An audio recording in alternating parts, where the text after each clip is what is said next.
皆さんこんにちは。ジャパニーズポッドキャスト with 花へお越しくださりありがとうございます。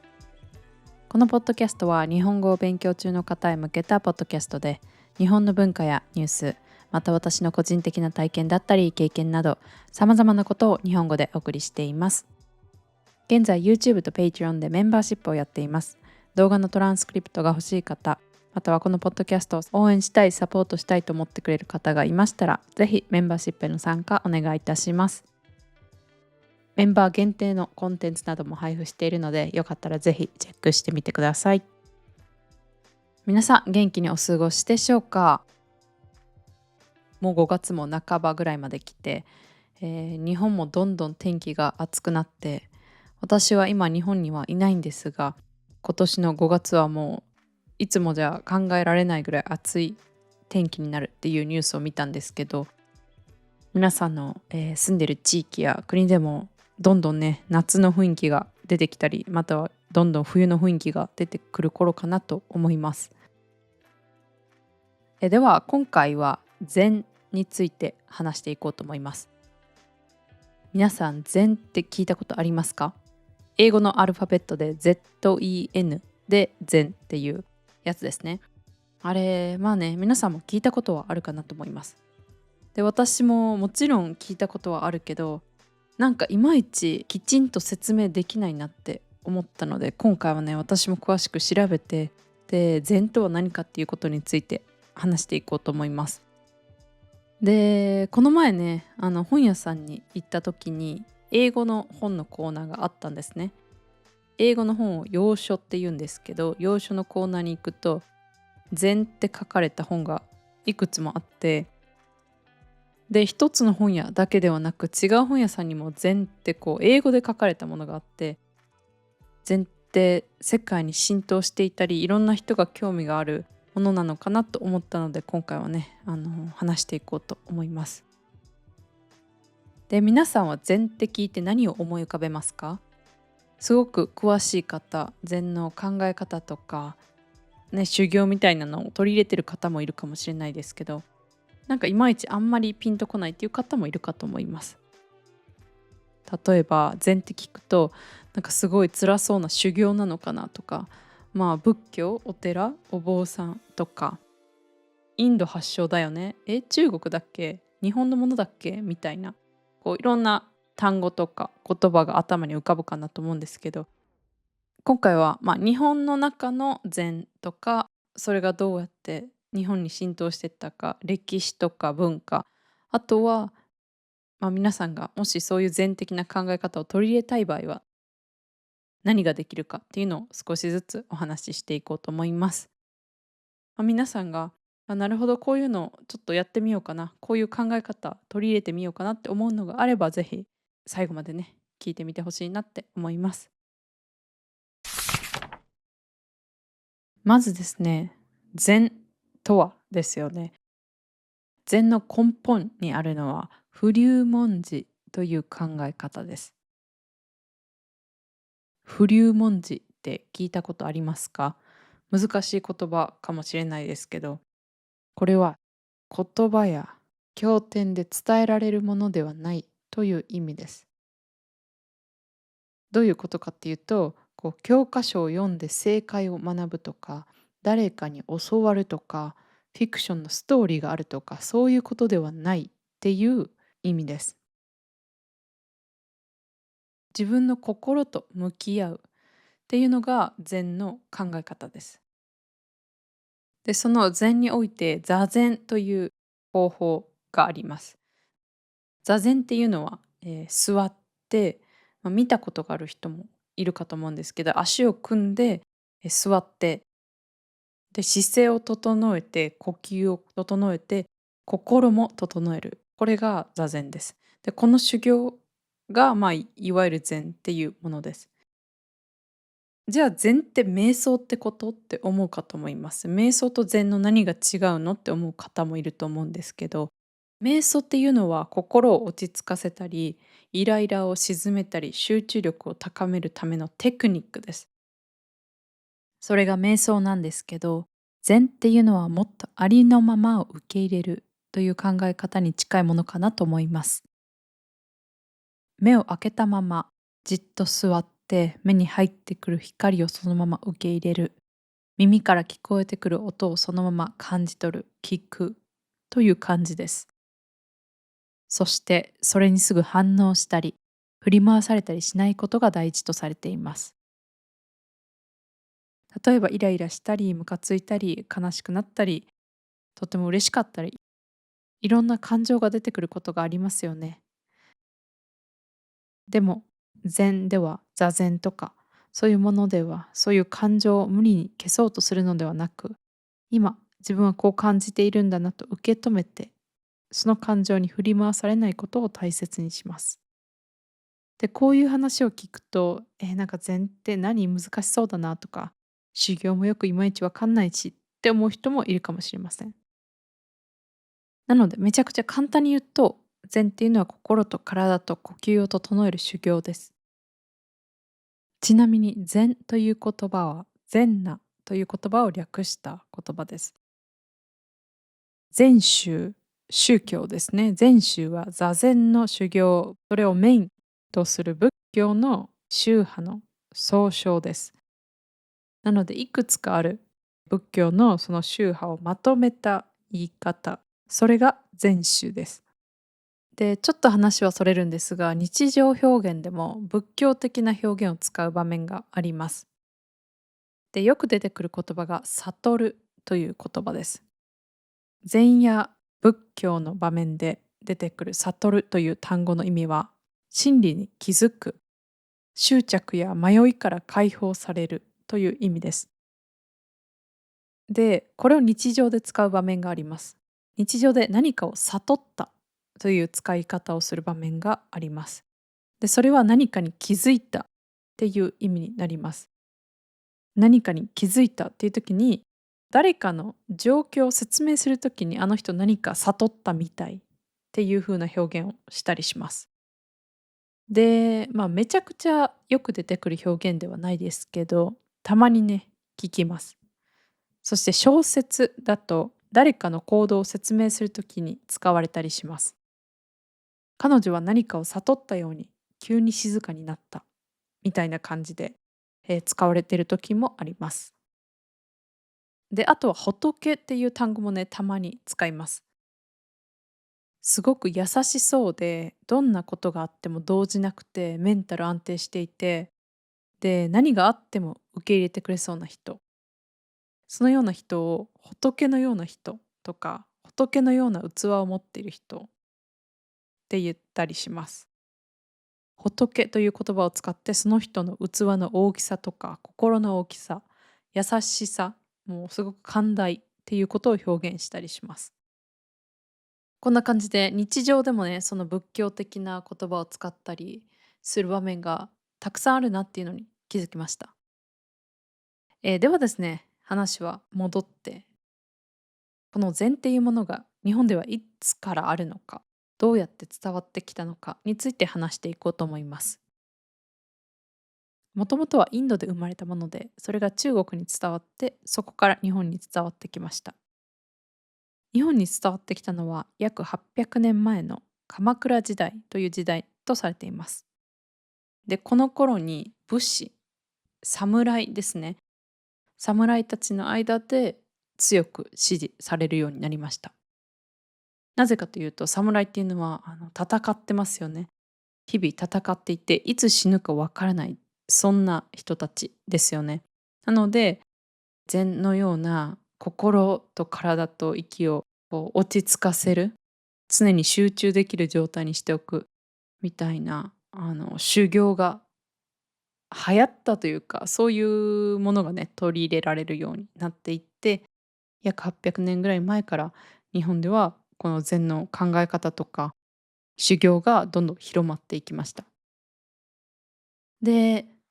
800年ぐらい前にもいろいろ宗派といって宗教の中でも少しずつ違う考え方とかやり方があるので、一つは座禅といってただただもうそこに座ってじっとする、何もしない、座っておくっていうやり方とか、あとは常に自問自答って言って自分に問いかけて、で自分で答えを見つけ出すみたいな方法とか、いくつかあります。いくつかあるんですが、禅の精神がね、800年ぐらい鎌倉時代から、武士たちの間で広がっていって、で、その後どんどんどんどんいろんな人に広まっていったり、あとは文化としても取り入れられていきました。で、それがわびさびっていうものです。わびさびっていう言葉、皆さんも聞いたことがあるかもしれないですけど、わびさびっていうのはピカピカとか豪華な綺麗な新しいものっていうものよりかは、少し欠けたものとか少し古いものとか静かなもの、静寂の中に美を見出すっていうものです。日本のその昔のアートだと余白が大事だったりします。すべて対称で揃ってる、とにかく豪華派手なっていうものではなくて、何か、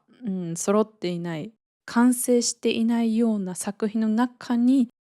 美を見出すものだったり、不完全の中に美しさを見出すっていう考え方とか、そういう捉え方があります。で、あともう一つ言葉があって、有限っていう言葉があります。それははっきり見えない深い美という意味で、全てを説明していない美しさっていう意味です。例えば、暗闇とか沈黙とか、遠くから聞こえる鐘の音とか、こう見えないからこそ想像できるっていう感覚、そういう美しさも大事にされていました。わびさびの考えを表しているものに、枯泉水という日本庭園のスタイルがあります。枯泉水とは水を使わずに石や砂で山や川、海などの自然を表現する日本庭園のスタイルです。白い砂を波のように線で描いたり、大きな石を山や鳥に見立てたりして自然の風景を表しています。で、有名な枯山水の庭は龍安寺というお寺にあります。このお寺の庭がとても有名なものです。龍安寺というお寺は京都にあります。で、龍安寺の枯泉水には15個の石があります。この15という数字は東洋の世界では完璧を表す数字です。なんですけど、どの角度から見ても必ず一つの石が隠れているように作られた庭、つまり不完全な庭が龍安寺の枯泉水です。で、不完全な庭ということで、自分を見つめ、足りないものを常に見つめ直す、今あるものに感謝をすることを忘れないという願いが込められているお庭です。こんな感じで日本の、禅のマインドとかわびさびの文化とかが、お寺のお庭、枯泉水に表現されていることがあります。で、この京都のお寺は皆さんも見に行くことができます。私も龍安寺に行ったことがあります。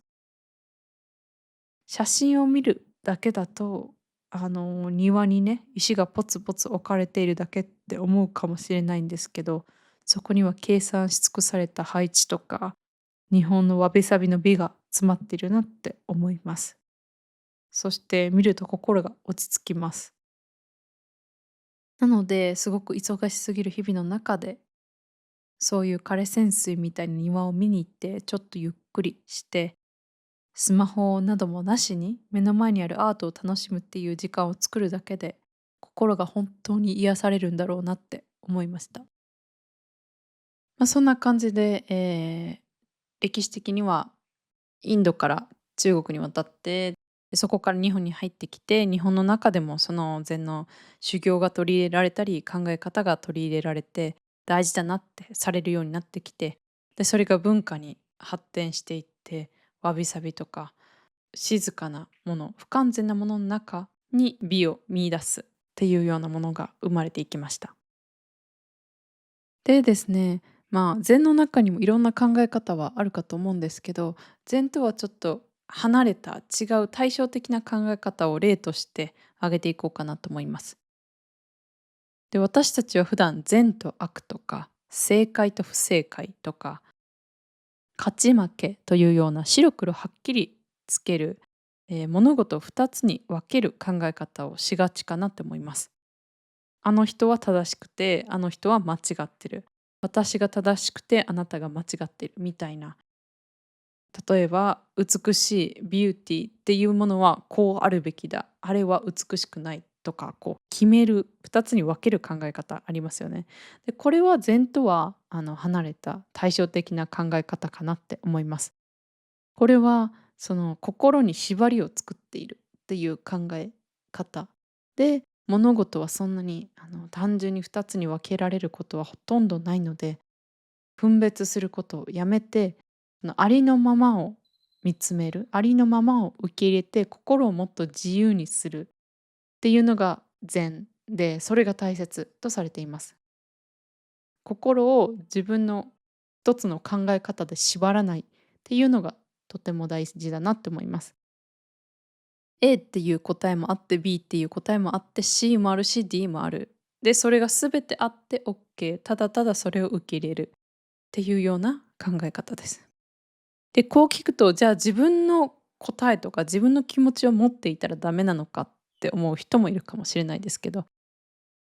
そうではなくて、もちろん皆さんが信じるものとか、皆さんがこれがいいな、これが美しいなって思う、皆さんの中の正解は大事なんですけど、だからといって他の人が間違ってるっていうわけではないし、他の人が劣っているってわけではないっていう、このみんな平等みたいな考え方を大事にしてみてほしいなって思います。ではですね、なんかこれを聞いていても、別に普段の私たちの人生には何ら関係のないことって思うかもしれないんですけど、今からね、明日からでもすぐ取り入れられるような禅的な考え方、方法とかもあるので、それをね、最後にちょっとだけ話して終わりにしようかなと思います。で、一つは、瞑想と近いというか、ほぼ一緒かなって思うんですけど、今ここに集中することが大事です。最近は本当にご飯を食べながらスマホをいじったり、動画を見たり、私もこれは本当にすぐやってしまいがちなんですけど、ご飯を食べるときはご飯に集中するとか、掃除をするときは掃除に集中してみるとか、マルチタスクをやめて、一つのことだけに集中する。これがとても大事です。で、味に集中することによって、実はね、ご飯の食べる量が少なくなったり、摂取カロリーが少なくなるっていう研究もあるみたいです。なので、ね、いろんないいことがありますよね。で、普段よりも、その食べてる料理に集中することで、普段よりも味に気づきやすくなったり、細かな違いにも気づきやすくなったり、もっと繊細な味、薄味でも楽しめるかもしれないので、ご飯を食べることだけに集中してみるっていうのが一つできることかなって思います。で、あとは歩行瞑想って呼ばれるものもあって、歩くことに集中する瞑想ですね。瞑想って聞くと、座って目を閉じて、足を組んで、こう手を見たことあるような丸い形にして、じっとそこにいるっ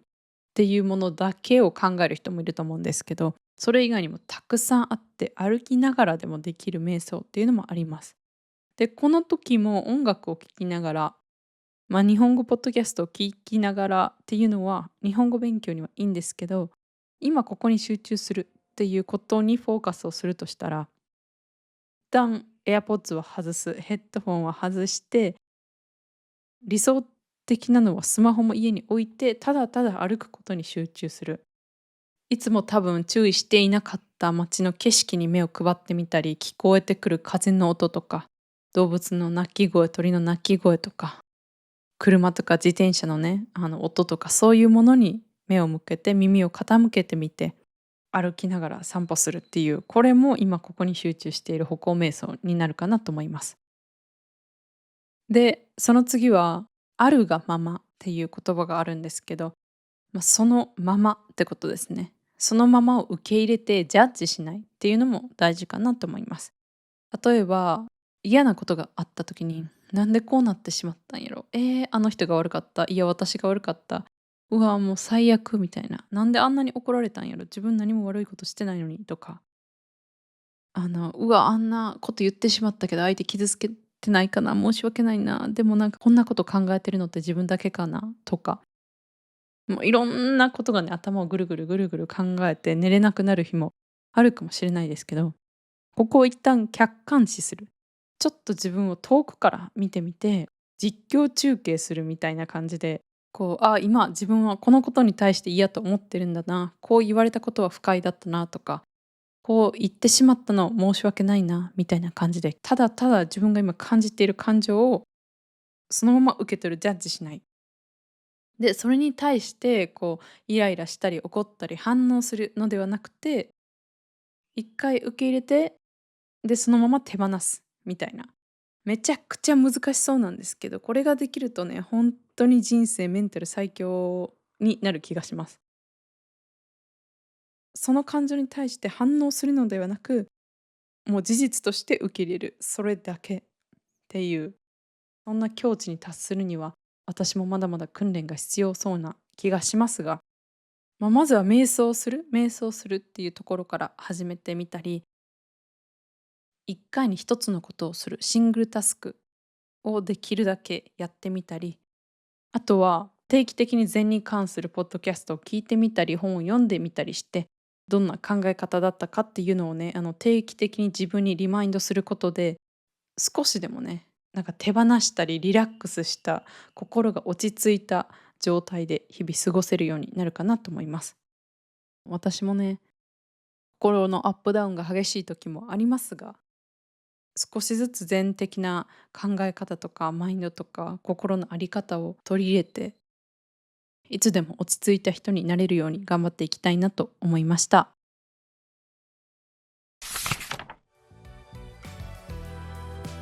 今回は禅について話してみました。やっぱり禅っていうのは一つの正解があるものではないので、ちょっとね、分かりにくかった、ややこしかったとか、私が知ってる禅とは違うっていう部分もあったかと思いますが、禅っていうのはいわゆる体と心と呼吸を落ち着かせる修行で、物事をいろいろジャッジしたりせずにありのままを受け入れる。で、それに毎回反応したりしないっていうことですね。で、あと禅的な考え方には、その不完全の中に見出す美しさとか、そういった文化も広まっていったのが日本の禅かなって思います。で、禅という考え方とか、あと宗教宗派によって少しずつ考え方が違ったり、もともとその発祥地のインドとか中国の仏教的な考え方とか、いろんな違いはあるかと思いますが、私はね、その人生に取り入れてみて損はない考え方だなって思いました。心を落ち着かせて、常にね、安定したメンタルもう手に入れることができるんじゃないかなって思ったので、私も日本人としてこの日本の文化としても大切にしたいし、もっともっと自分でも訓練というか、練習していきたいなと思いました。皆さんは禅について何か考えることはありますか？このエピソードを聞いてみて、へえ、なるほど、そんな感じなんだとか、私もちょっと禅的な考え方を取り入れてみようとか、そう思った方はぜひいいねボタンを押してもらえると嬉しいです。では今回はここまでになります。今回も最後まで聞いてくださり本当にありがとうございました。では皆さん、また次回のエピソードでお会いしましょう。今日も良い一日をお過ごしください。それでは。